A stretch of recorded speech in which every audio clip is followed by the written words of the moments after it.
16 minutes past 7 on SEN SA. We're going for 15 degrees today with showers. If you are going to Adelaide Oval this weekend, well, you can listen to the SEN app for SEN Stadium. Zero delay, no Wi-Fi required for the ultimate game day experience. You might be going to Adelaide Oval, or you might be going to the MCG on Saturday night, where Port Adelaide face the Melbourne Football Club. They want to continue locking away, hopefully, a top 4 spot. The power for Melbourne, it's a little bit of a different story at the moment, where they're sitting in 12th position. One of their assistant coaches and former player of Port Adelaide and Richmond, Troy Chaplin, joins us. Morning to you, Chappie. It's wonderful to have you back on Adelaide Radio. Morning, boys. How you going? Yeah, very well. Thanks, Troy. Hey, it's been quite a tumultuous year for the Demons. You've been up and down. There's been lots of stories around the club. How would you sum up the year so far? Oh, pretty much exactly how you said it then, Bix. It's been a tough year, but we're still alive. We've still got to make sure that we turn up these next 3 games and give ourselves a chance, albeit it might be a little bit harder. But it has been a tough year at times. We've lost some guys to injury, lost some guys before the season even started. So it has been tough, but you give yourself a chance, and that's what we've got. So we just need to make sure we perform this Saturday night against a team who's in some pretty red-hot form at the moment. Yeah, you have a bit of a habit of running into teams that are in pretty good form at the moment. Just you mentioned that, losing. I'm guessing you're referring to Angus Brayshaw. How much did that upset the apple cart in terms of the balance? Because I know that he was such a flexible player and such a steady and consistent player.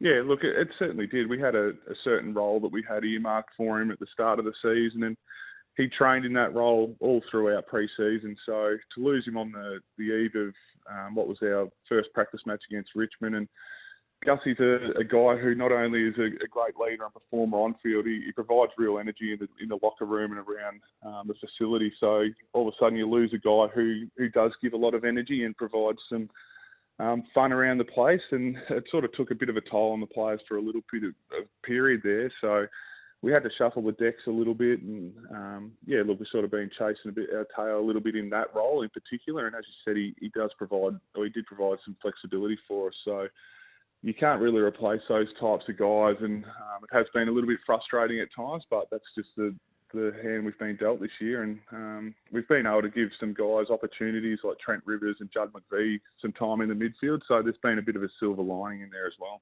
Troy, a lot of people say that injuries are an excuse, but Bix and I were having this conversation the other day that for a lot of the teams, injuries are a reality which really contribute to performance. Do you see that as almost a silver lining, knowing that when you've got a full-strength squad that you can compete again to be around the mark when it comes to September? Oh, yeah, I think we've still got a lot of talent on our list and experience that if we get all those guys in the park, we'll be able to perform. You've only got to look at someone like Sydney for the first half of the year or first 2/3 of the year. I think they'd only used about 27 players. So they've now got some injuries, and cohesion's really important in today's sport. So they've started to drop away a little bit. So it's pretty important, and you got to have a little bit of luck as well. Like I remember in 21 when we won the flag that we had a lot of luck in terms of on the injury front. We didn't have many, so we're able to get our best players out in the park. So it has been a little bit annoying at times, but at the same time, as I said, we've been able to get some games into some younger kids and expose those guys to some AFL football, and still have ourselves in a position where we can compete for finals. That was going to be my next point. You mentioned Rivers and McVie through the middle, and they've been great, but looked at last week's game, 9 guys under 50 games. You got a couple in the 50s as well. You had 5 guys under 20 games, and some of those young players look really talented.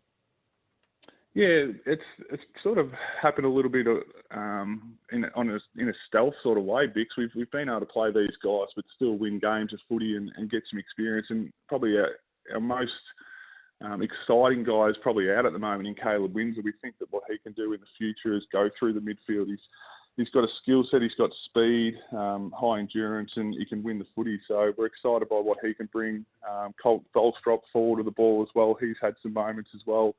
But yeah, we've seen some guys come in and perform, but I think the hardest thing for those guys is that as a young kid and inexperienced kid, you're going to have some inconsistencies in your game. So we know that those guys aren't going to bring their best week in, week out, but what it can do is stress the leaders and your more experienced players because you need them performing at their best. So there's probably a little bit more pressure on those guys, but we've been really pleased with what we've been able to uncover from some younger guys coming into the team this year. Troy, we'll let you go in a moment. The final one from us, there's a coaching vacancy at the moment at the West Coast Eagles. If your phone was to ring, is that a call that you would entertain, or you were locked away and happy at the Ds?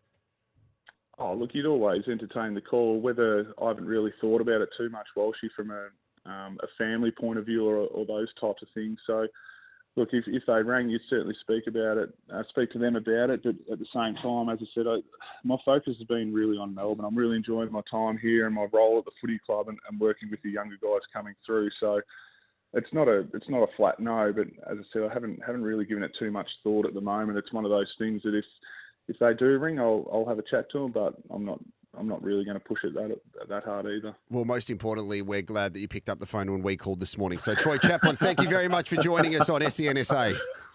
No worries, Walshy Biggs. Thanks very much. We appreciate his time. It's going to be a big game on Saturday night as Port Adelaide face the Ds. Want to see more from the Ds? And don't forget to subscribe up here.